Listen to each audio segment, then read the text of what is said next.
चलिए स्टार्ट करते हैं। पहले इसमें जरा लिख लीजिए, आप लिखो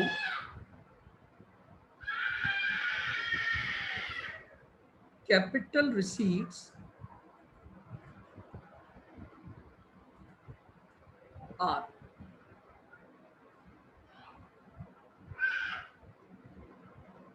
those receipts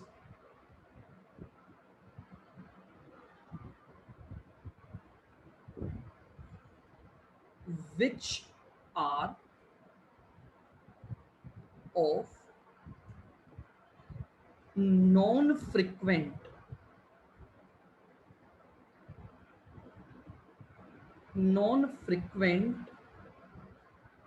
in nature, non-frequent in nature.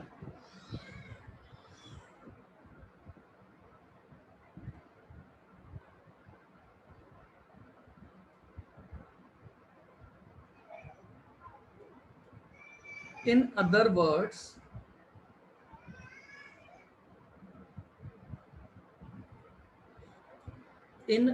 words, receipts which are not of revenue nature, not of revenue nature. In other words, receipts which are not of revenue nature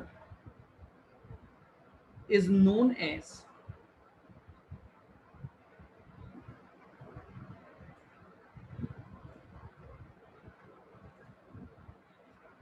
capital receipts.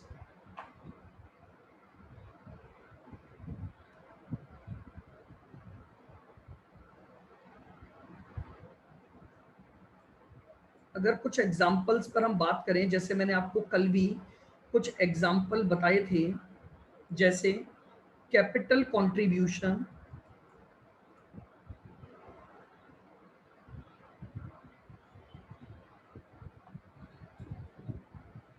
ठीक है। Capital contribution एक बार होगा कि भाई आपने जब कहीं भी ज्वाइन किया, जैसे शेयर होल्डर बने तो आपने कुछ कैपिटल लगाई, या किसी बिजनेस को ज्वाइन किया तो आपने कुछ कैपिटल लगाई, तो ये कैपिटल कंट्रीब्यूशन कैपिटल नेचर की रिसीट्स होती है।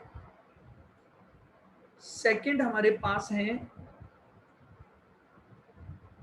Loans raised.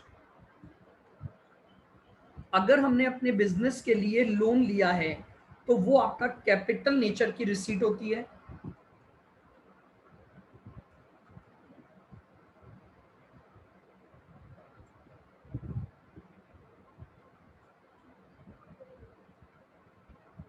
Proceeds from sale of fixed asset. Fixed asset को फ्रिक्वेंटली नहीं बेचा जाता, तो उसको बेचने से आपको जो पैसा मिल रहा है that will be called capital receipts.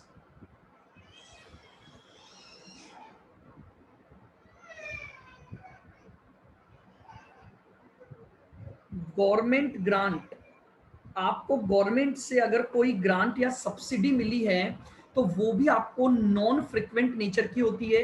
एक बार मिल गई, दो बार मिल गई, गवर्नमेंट आपको हर साल ग्रांट का पैसा नहीं देगी।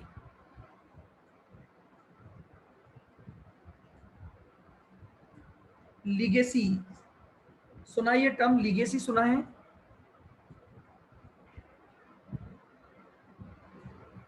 लीगेसी सुना है क्या आप लोगों ने? Yes sir. क्या होता है बताओ? सर जो विल का जो मनी होता है। विल का, हाँ विल, विल। बिल्कुल, हाँ हाँ बिल्कुल ठीक है। यानी अगर किसी पर्सन ने विल के अकॉर्डिंग कोई पैसा दे दिया तो विल बार बार थोड़ी मिलेगी आपको, समझ रहे हैं आप? तो इसलिए हाँ जायदाद, अरे वाह देखो, ठीक है। तो ये सारे जो अमाउंट होते हैं ये किस में आएंगे? आपके कैपिटल रिसीट्स में आएंगे।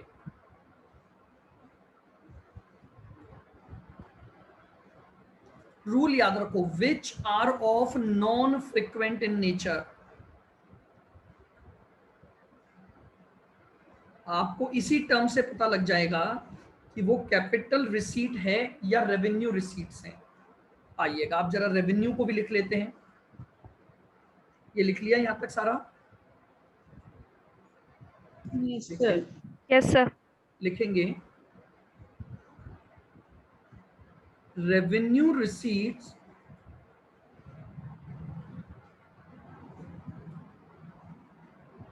are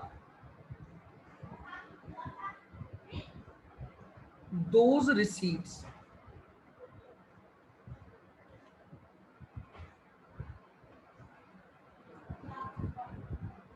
which are of frequent nature,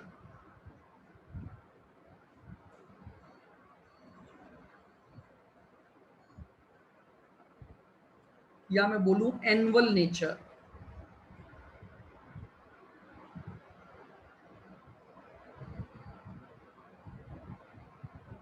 जो रिसीट्स आपको फ्रिक्वेंटली मिल रही हैं, या फिर अब एक और चीज अगर मैं इसको लिखूं तो क्या बोलूंगा, in other words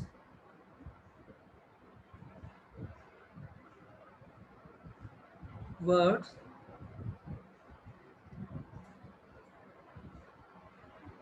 receipts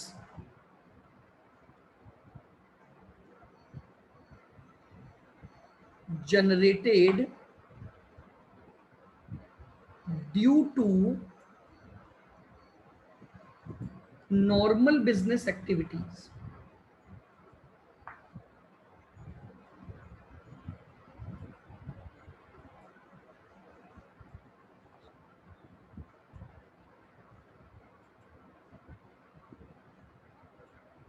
activities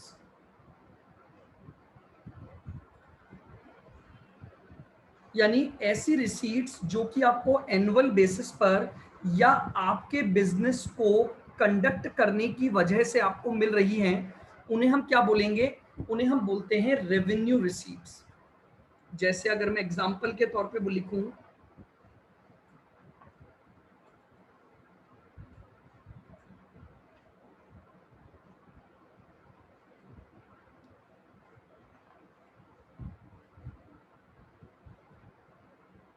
receipts from sale of goods, अगर आपने कोई गुड्स बेचा है उसकी वजह से आपको पैसा मिल रहा है।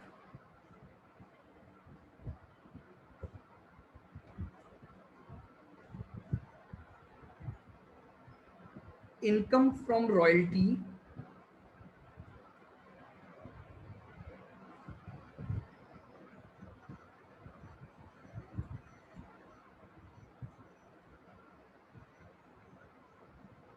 Commission received. रॉयल्टी सुना है आप लोगों ने? जैसे मान लीजिए मैं कोई बुक लिख रहा हूं, ठीक है, मैंने एक बुक लिखी, मैं एक बुक का ऑथर हूं। अब मैंने क्या किया, उस बुक के पब्लिकेशन का राइट किसी को बेच दिया, तो अब जितना भी मेरी बुक पब्लिश होगी, मुझे रेगुलर बेसिस पर एक रॉयल्टी की इनकम उस बुक के ऊपर मिलेगी। तो बेसिकली जो रॉयल्टी की इनकम होती है वो आपकी नॉर्मल बिजनेस एक्टिविटी के दौरान हो जाती है, ठीक है। इसके अलावा इंटरेस्ट इनकम,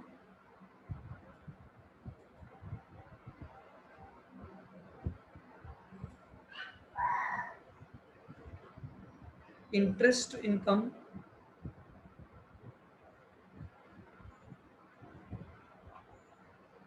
एनुअल सब्सक्रिप्शन,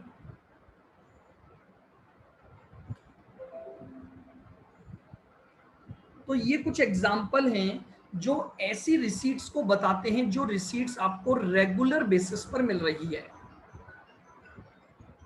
तो इन सभी रिसीट्स को हम क्या बोलते हैं, रेवेन्यू रिसीट्स बोलते हैं। अब आपने चार बातें पढ़ ली, revenue expenditure, capital expenditure, revenue receipts और कैपिटल रिसीट्स।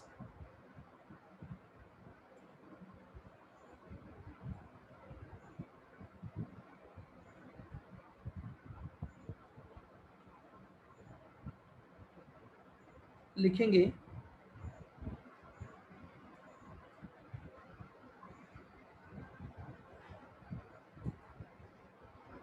अकाउंटिंग ट्रीटमेंट,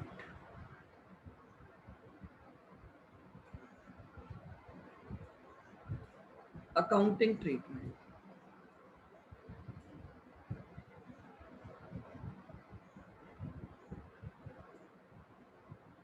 बताइए कैपिटल रिसीट्स को कहां दिखाया जाएगा? बैलेंस शीट की लायबिलिटी साइड। Very good.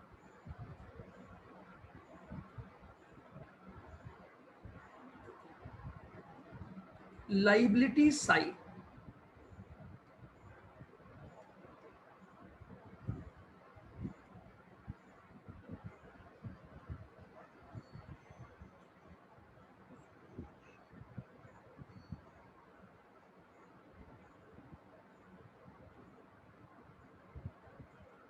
और बताइए रेवेन्यू रिसीट्स को कहां दिखाया जाएगा? Credit side of trading and P&L। ये लीजिए, ये आपके साथ आ गया क्रेडिट साइड ऑफ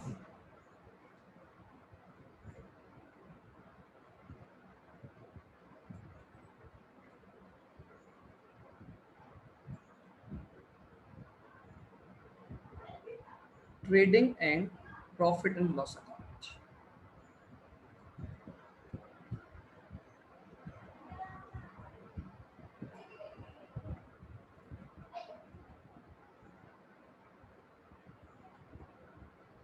चलिएगा आज अपन थोड़ा सा कुछ क्वेश्चंस का भी साथ साथ डिस्कशन करते हैं।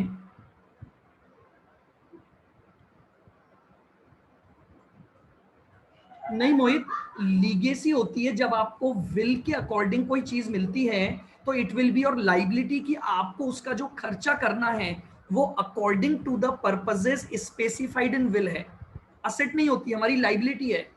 अगर विल के अकॉर्डिंग कोई पैसा मिला है जिसको कि आप किसी पर्टिकुलर पर्पस के लिए जब तक खर्च नहीं कर दोगे तब तक वो आपकी क्या बनेगी? लाइबिलिटी रहेगा।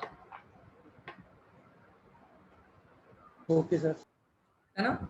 हाँ, अगर आपको जैसे मान लीजिए लीगेसी में कोई असेट भी मिल गई तो वो दोनों तरफ रिप्रेजेंट होगा, ठीक है। बट जनरली लीगेसी क्या लेते हैं ये कि आपको एक ऐसा अमाउंट मिला है अकॉर्डिंग टू द विल जिसे आपको किसी एक पर्टिकुलर पर्पस के लिए क्या करना है? खर्च करना है।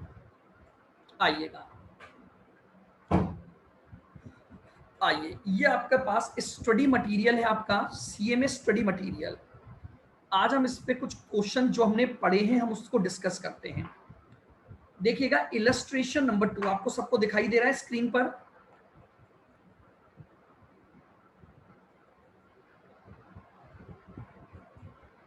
देखिएगा, ये पूछ रहा है state whether the following are capital expenditure और revenue expenditure.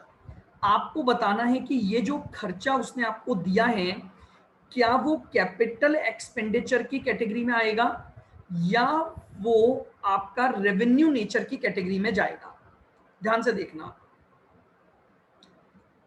Paid a bill of ₹10,000 of to Mr. Kumar who was engaged as the erection engineer to set up a new automatic machine costing ₹20,000 at the new factory site.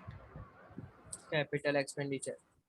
आपने 20,000 की एक नई machine खरीदी है और उसको install करने के लिए एक इंजीनियर अपॉइंट किया है, तो आपको उसे 10,000 रुपए देने पड़ गए। तो बताइए क्या ये खर्चा कैपिटलाइज होगा या रेवेन्यू? क्या ये बार बार होगा या वन टाइम खर्चा है? One time. One time. One time. तो इसका मतलब ये कहां पर कैटेगराइज हो जाएगा? कैपिटल। ये आपका कैपिटल एक्सपेंडिचर हो गया।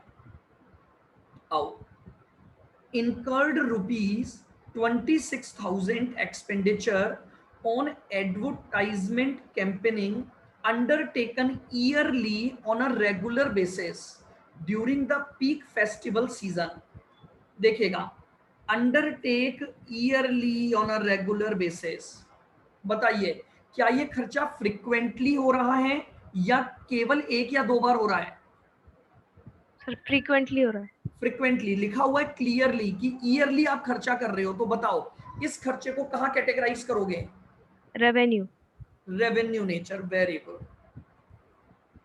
बोला करो भाई, सभी जने आंसर दो, नहीं तो फिर मेरे को इंडिविजुअली पूछना पड़ेगा।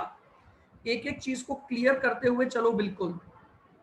आइए तीसरा point, in accordance with a long term plan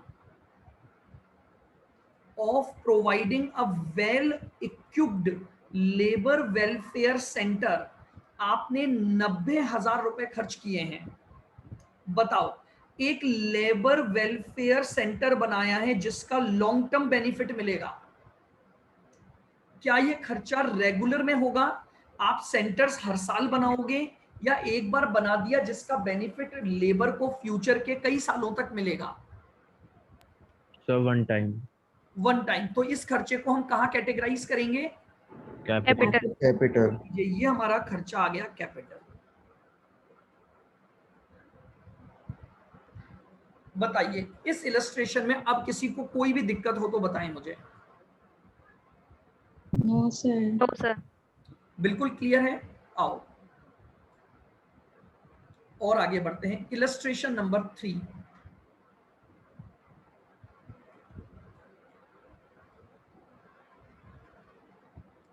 हाँ जी, देखिए क्या पूछा है, classify the following items as a capital expenditure और रेवेन्यू एक्सपेंडिचर।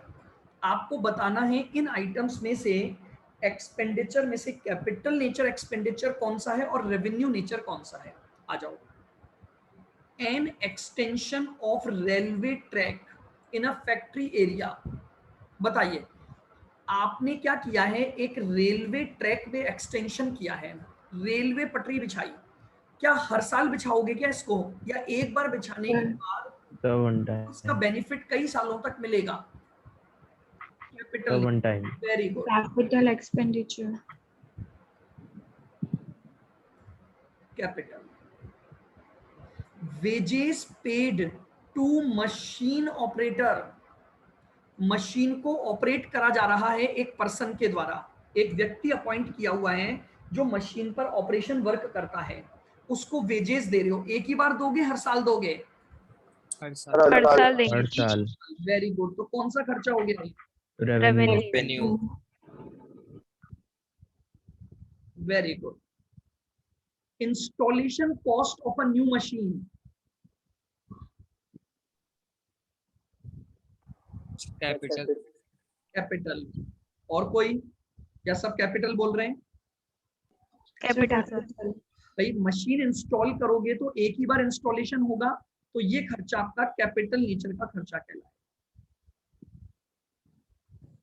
Very good. आओ सुनना, material for extension to the foreman office in the factory.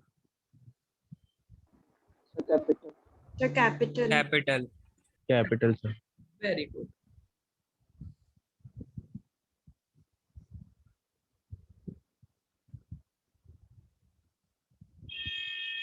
Rent paid for the factory. Rent एक रेवेन्यू। जाता है। रेवेन्यू। Very good.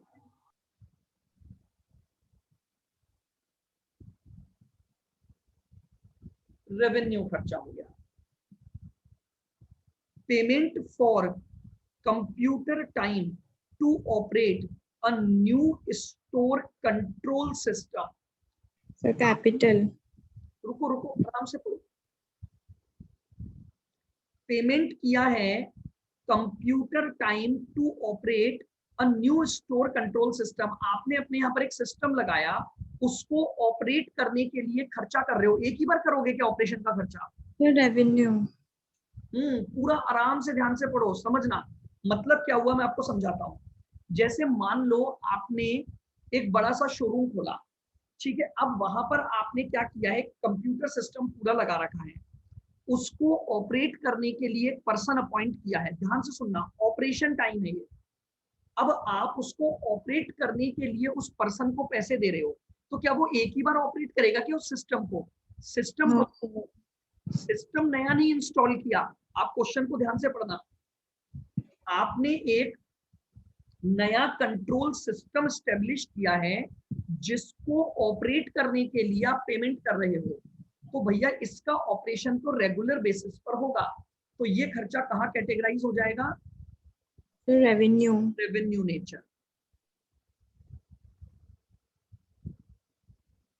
बताओ clear है? Yes sir. सुनना, wages paid to own employee for building the foreman office. आपने office का construction, building का मतलब कंस्ट्रक्शन करवाना, बिल्ड करवाना, आपने एक ऑफिस कंस्ट्रक्ट करवाया है और उसके लिए वेजेस दी है। कैपिटल। Capital nature capital. पता लग रहा है, क्योंकि आपने एक असेट का कंस्ट्रक्शन करवाया और उसके लिए आपने जो पैसा दिया। रेवेन्यू किसने बोला? हर्षित, रेवेन्यू बोला क्या आपने?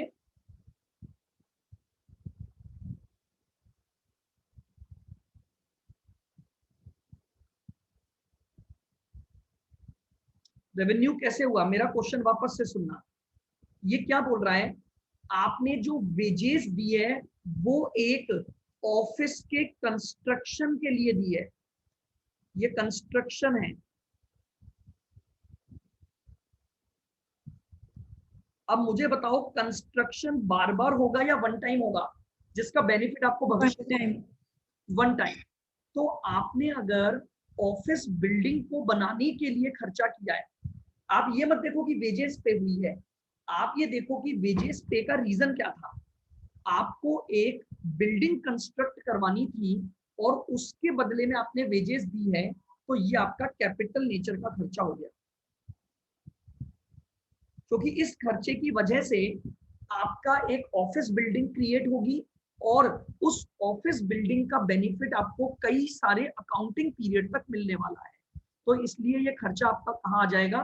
कैपिटल नेचर का खर्चा कहलाएगा। बताइए, क्या क्लियर है बिल्कुल ये भी? Yes sir. Yes sir. Yes sir. बढ़ूं आगे? Yes sir.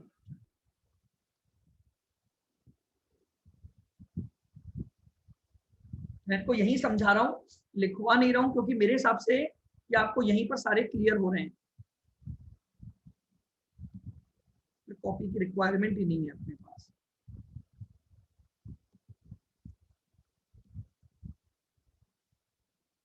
आइएगा इलस्ट्रेशन नंबर 4। इलस्ट्रेशन नंबर 4 ये पूछ रहा है। हाँ जी बोलो गरिमा, कुछ बोल रहे हो? सर आंसर्स हाइड कर दो। अच्छा सॉरी, हाँ नहीं तो आप नीचे देख लोगे। सही, अरे देख लिए क्या किसी ने? एक दो सर सारे देख लिए सर। सारे देख लिए? चलो कोई बात नहीं, ध्यान नहीं रहा मुझे कि हाँ, मुझे लगा अपन सब ईमानदार हैं। अब तो बड़े हो गए अपन, 12th पास हो गए तो बड़े हो जाते हैं 12th में, तो 12th तक रहता है ये तो कि अपन आंसर को देखेंगे और फिर करेंगे। चलिए कोई बात नहीं। अब ये बोल रहा है for each of the case numbered below indicate whether the following income और एक्सपेंडिचर इज कैपिटल और रेवेन्यू।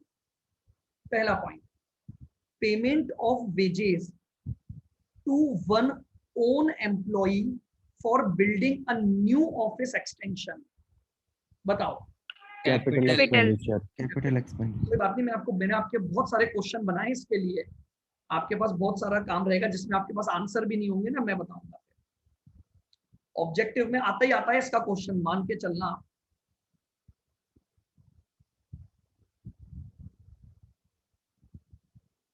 इस पेपर में अपने को कम से कम 80 नंबर लाने हैं। ले आओगे ना? Yes sir. जवाब भी नहीं देते, देखो एक जने ने दिया है जवाब केवल। चलो, घबराते हो आप लोग, अकाउंट्स माने बहुत आसान। आ जाओ second point, regular hiring of computer time for the preparation of firms accounts. आपने फर्म के अकाउंट्स को प्रिपेयर करने के लिए किसी पर्सन को अपॉइंट किया है और आपने उसको रेगुलर बेसिस पर हायर किया हुआ है, और अब आप उसे क्या कर रहे हो, पेमेंट करोगे, हायर चार्जेस। तो बताओ क्या हुआ ये, revenue Yeah. Revenue. Very good.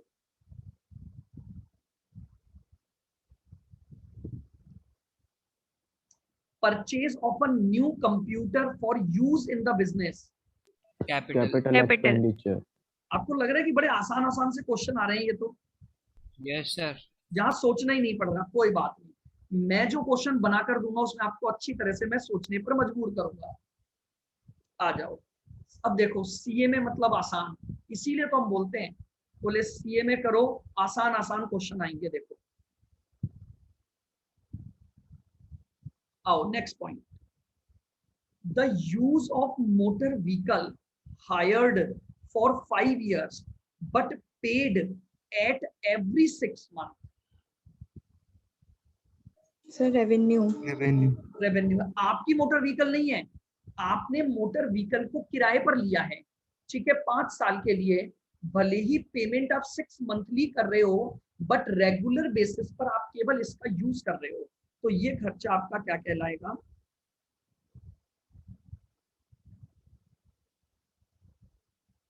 Revenue nature कहलाएगा। बताओ।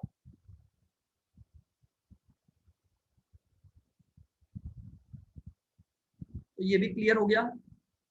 आ जाओ।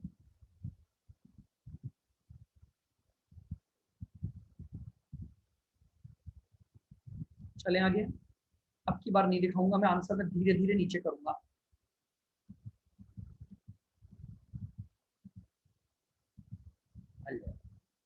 बस आइएगा, इलस्ट्रेशन नंबर 5 सुनेंगे अब ध्यान से। State with reason whether the following are capital nature expenditure और रेवेन्यू नेचर एक्सपेंडिचर। पहला पॉइंट सुनेंगे, freight and cartage on the new machine ₹150 and erection charges of machine ₹500। साविका आप बताओ। अब मैं इंडिविजुअली पूछूंगा। साविका। सर आई थिंक कैपिटल है। Capital है, क्यों है, रीजन भी बताओ अब मुझे। सर फिक्स्ड एसेट पे करते हैं अपने, लॉन्ग टाइम मिलेगा बेनिफिट। बिल्कुल। देखो, ये खर्चे जो आपने किए हैं वो असेट को वर्किंग कंडीशन में लाने के लिए किए हैं, एक ही बार होंगे। नई मशीन खरीद के लाए हो, उसके लिए फ्रेट पे किया है, या उसको इंस्टॉल करने के लिए चार्जेस दिए हैं, तो एक ही बार होंगे। तो ये हो गया कैपिटल नेचर।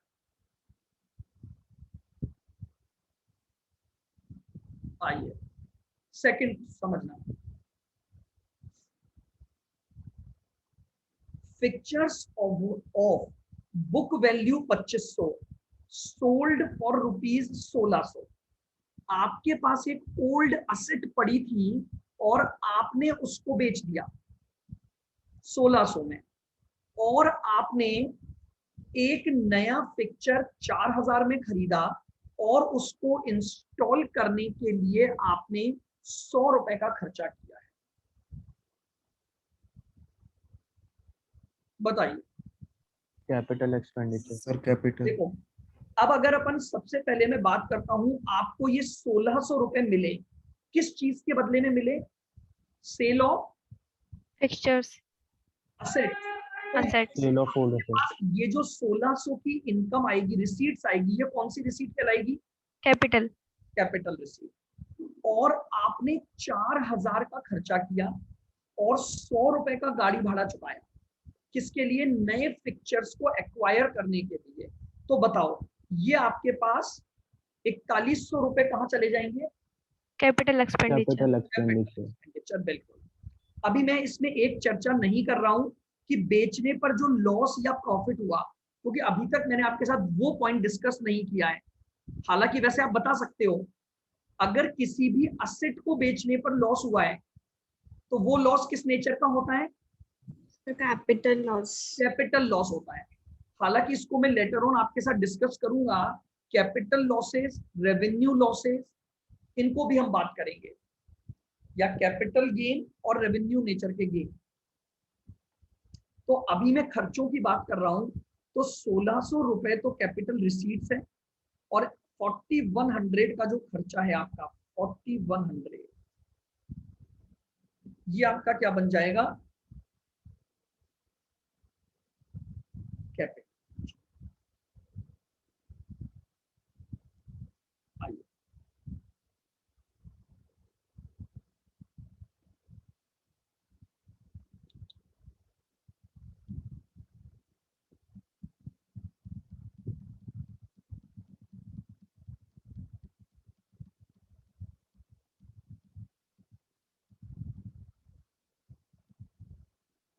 हाँ जी, नेक्स्ट।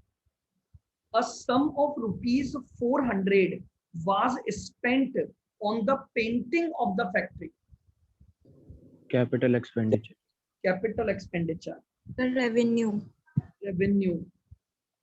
मुझे बताओ, आप एक फैक्ट्री पर पेंट करवा रहे हो, क्या इससे अर्निंग कैपेसिटी बढ़ती है या आप उस फैक्ट्री को मेंटेन रखने के खर्चे कर रहे हो? Sir, maintenance खर्चा है। समझ में आ रहा है सबको? आपने केवल एक फैक्ट्री बनी हुई है, उस पर पेंटिंग करवाई है, पेंट करवाया बस। तो क्या पेंट करवाने से फैक्ट्री में कुछ एप्रिसिएशन हो गया? नहीं। पेंट करवाया आपने, तो ये खर्चा, आपको याद होगा मैंने एक रूल लिखवाया था आपको रेवेन्यू एक्सपेंडिचर में कि अगर किसी असेट को मेंटेन रखने के लिए आप खर्चा कर रहे हो तो वो खर्चा रेवेन्यू नेचर का खर्चा होता है। तो यानी ये खर्चा कहां जाएगा?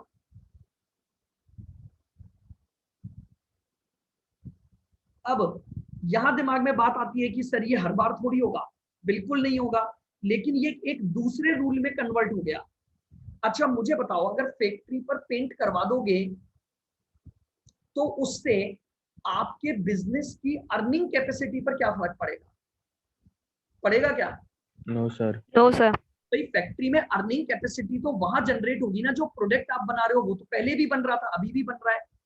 अगर पेंट करवाओगे तो भी वही प्रोडक्ट बनेगा, नहीं करवाओगे तो भी वही बनेगा। तो ये खर्चा रेवेन्यू होने का रीजन क्या है इसका?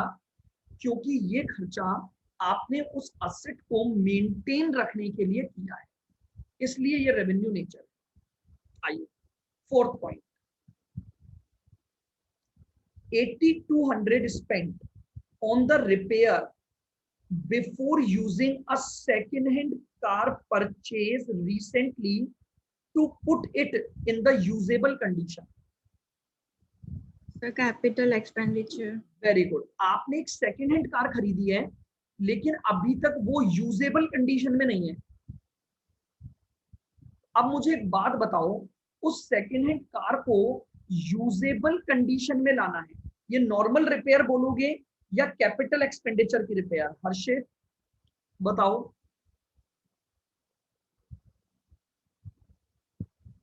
रेवेन्यू का नेचर समझो, मुझे बताओ क्या ये रिपेयर हर साल सेकेंड हैंड कार पर करवानी पड़ेगी अपने को? No sir. नहीं। लेकिन हर्षित रिपेयर तो ठीक है, बट रिपेयर का नेचर देखो, उसने क्या बोला है, ये रिपेयर इसलिए करवानी पड़ी ताकि हमने जो सेकेंड हैंड कार खरीदी है हम उसे रेडी फॉर यूज बना पाए।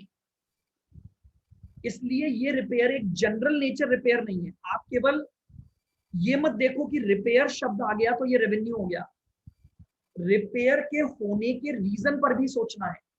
इसीलिए इस चैप्टर में ये थोड़ी सी दिक्कत आती है, नीड प्रैक्टिस। आप हर चीज को अगर डिफरेंट डिफरेंट वे में सोचोगे तो आपको समझ में आएगा। मेरी बात फिर सुनना हर्षित, नो डाउट आपने रिपेयर करवाई और रिपेयर रेवेन्यू नेचर का होता है, लेकिन इस रिपेयर की वजह से आपकी एक असेट रेडी फॉर यूज की कंडीशन में आई। तो रेडी फॉर यूज लाने के लिए अगर आपको कोई भी रिपेयर करवानी पड़ी तो that repair will be considered as capital expenditure. तो ये खर्चा आपका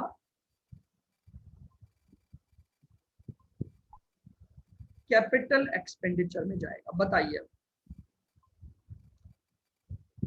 इन क्वेश्चन में कोई भी डाउट है किसी को तो बोलो। No sir. No sir. अब थोड़ा थोड़ा सोच पाओगे? Yes sir. यानी मैं आज आपको जब होमवर्क में कुछ क्वेश्चन भेजूंगा आपके ग्रुप पर, तो आप उन सबको करना, अपन देखेंगे कि कितना आप लोग उसको सही कर पाए।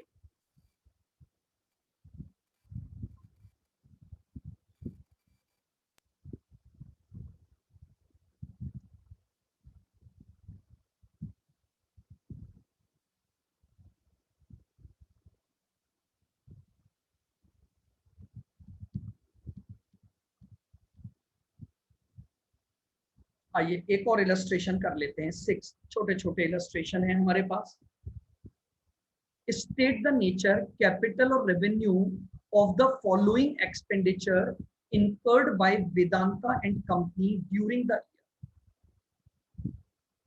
350 was spent on repairing of a second hand machine which was purchased on 8th May 15 and 200 was paid on carriage and freight in connection with its acquisition.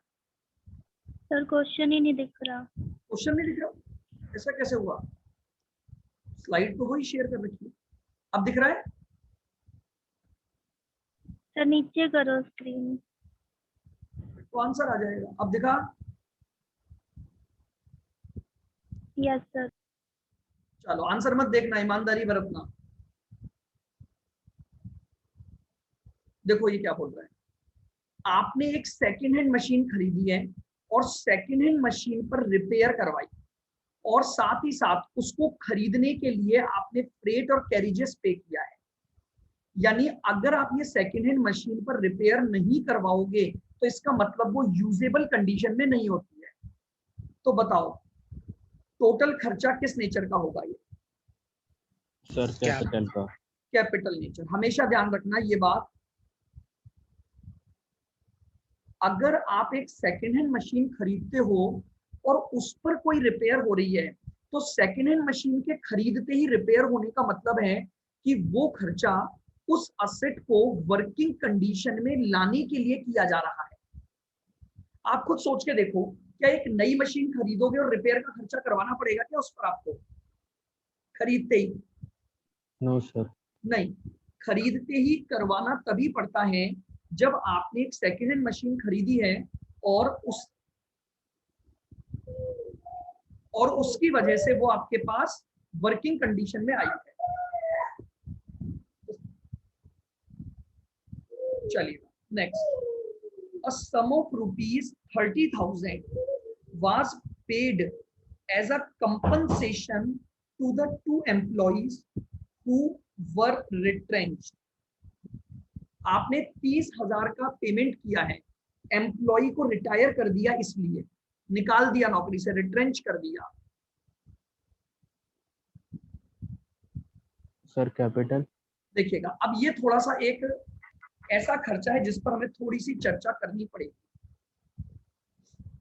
देखिए एक कंपनी में एक नॉर्मल रूल होते हैं कि अगर आप कोई भी एम्प्लॉय आपकी कंपनी को छोड़ रहा है, आप उसे निकाल रहे हो, तो आप उसे क्या देते हो? एक कंपनसेशन देते हो। ठीक है, अब जरा सोचना, क्या इसे कैपिटल नेचर माना जाए? क्या इसका बेनिफिट मिलने वाला है आपको कहीं पर? नहीं। उस एम्प्लॉय के छोड़े जाने की वजह से क्या आपकी कोई अर्निंग कैपेसिटी बढ़ेगी? नहीं। ये एक नॉर्मल बिजनेस ट्रांजैक्शन होता है। यानी आपके बिजनेस में जो एम्प्लॉय लगे हुए हैं, अगर आप उनको हटाते हो तो as per the rule of factory act और वेरियस लेबर लॉ आपको उन्हें कंपनसेशन देना पड़ता है, और जिस ईयर में आप कंपनसेशन देते हो वो उसी ईयर का खर्चा माना जाता है। इसको हम कैपिटलाइज कभी नहीं करते। तो ये क्या बना? थोड़ा सा एक स्पेसिफिक आइटम ऑफ एक्सपेंडिचर है ये। भाई आप सिंपली सोचिए, आपने किसी एम्प्लॉय को हटाया और उसे कंपनसेशन के रूप में पैसा दिया, तो वो जो कंपनसेशन आप दे रहे हो वो कंपनसेशन आपका इस पर्टिकुलर पीरियड का ही है बस। तो इसलिए हम उसे क्या करेंगे? रेवेन्यू नेचर आइटम देंगे। लेकिन सर अपन एम्प्लॉय को हर साल थोड़ी ना निकालेंगे। क्या चीज? सर अपन एम्प्लॉय को हर साल थोड़ी ना हाँ निकालेंगे। बिल्कुल हर साल नहीं निकालेंगे, मैं इसीलिए बोल रहा हूँ एक स्पेसिफिक नेचर है। देखो मैं एक बात बताता हूँ, अच्छा एम्प्लॉय को अगर आप हर साल नहीं भी निकालोगे, लेकिन मैं ये बोल रहा हूँ जब भी निकालोगे तो रिट्रेंचमेंट देना पड़ेगा कि नहीं देना पड़ेगा? Yes sir. ठीक है। अब दूसरी चीज, क्या उस एम्प्लॉय को निकाले जाने की वजह से आपकी अर्निंग कैपेसिटी बढ़ेगी क्या?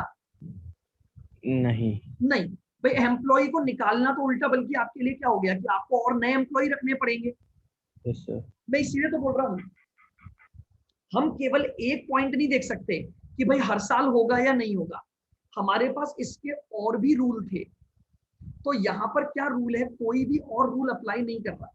मैं ये मानता हूं कि एम्प्लॉय हर साल रिट्रेंच नहीं होंगे, लेकिन हाँ देखो मैं आपको एक जनरल बात बताऊं ना, हर कंपनी में एम्प्लॉय एनुअल बेसिस पर कुछ ना कुछ एम्प्लॉय, बड़ी अगर कंपनी है तो छोड़कर जाते ही जाते हैं।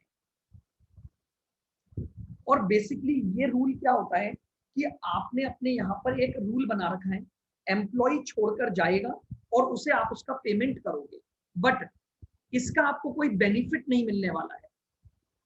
तो इसलिए आप इसको कहाँ डालोगे, रेवेन्यू नेचर के expenditure. Revenue. Okay.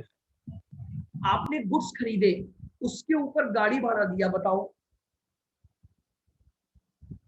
Goods purchase, revenue. Revenue nature, revenue. Revenue.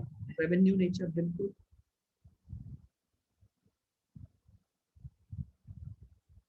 अब सुनना, आपने एक मशीन मंगवाई, उस पर कस्टम ड्यूटी पे की है, और रॉ मटेरियल के खरीदे जाने के केस में आपने 6000 की इंपोर्ट ड्यूटी दी है, बताओ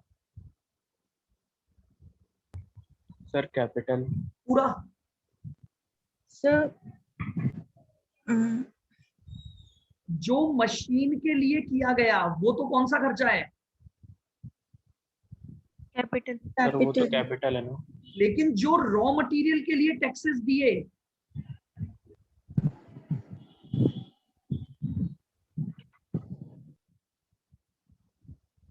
वो तो रेवेन्यू नेचर बनेगा कि नहीं बनेगा, बताओ। Yes sir. तो ये दोनों खर्चे आ गए इस एक ही क्वेश्चन में। हमने फैक्ट्री के मॉडर्नाइजेशन के लिए जो मशीन इंपोर्ट की, उस पर जो 20,000 रुपए की कस्टम ड्यूटी पे की है, वो हमारा कैपिटल नेचर का खर्चा है, क्योंकि उस वजह से हमारी एक असेट क्रिएट हुई। लेकिन रॉ मटेरियल की परचेज हमारा बिजनेस का एक्सपेंडिचर है, तो उस पर जो टैक्सेस पे करूंगा वो रेवेन्यू नेचर का खर्चा होगा। बोलिए, क्लियर है? Yes sir. यस। आओ, 18,000 इंटरेस्ट, आपने एक लोन लिया था किसी फैक्ट्री बिल्डिंग को बनाने, मशीनरीज को परचेज करने के लिए, लेकिन अभी तक आपकी वो असेट में प्रोडक्शन स्टार्ट नहीं किया है, रेडी टू यूज नहीं हुई है, लेकिन आपको इंटरेस्ट का खर्चा देना पड़ गया। बताइए, ये आप लोगों के लिए एक नया ट्रांजैक्शन है, मैं आपको इसको समझा देता हूं। देखिए क्या होता है। सर क्वेश्चन क्या है? हाँ मैं वापस वही बता रहा हूं। Loan obtained for machines for asset। देखिए, अगर आपने किसी भी असेट के लिए कोई लोन लिया है, तो आपका जो इंटरेस्ट है ना, वो तो लोन की डेट से ही चालू हो जाएगा कि नहीं हो जाएगा, बताओ। Yes sir. Debt of loan. अब ये असेट रेडी टू यूज,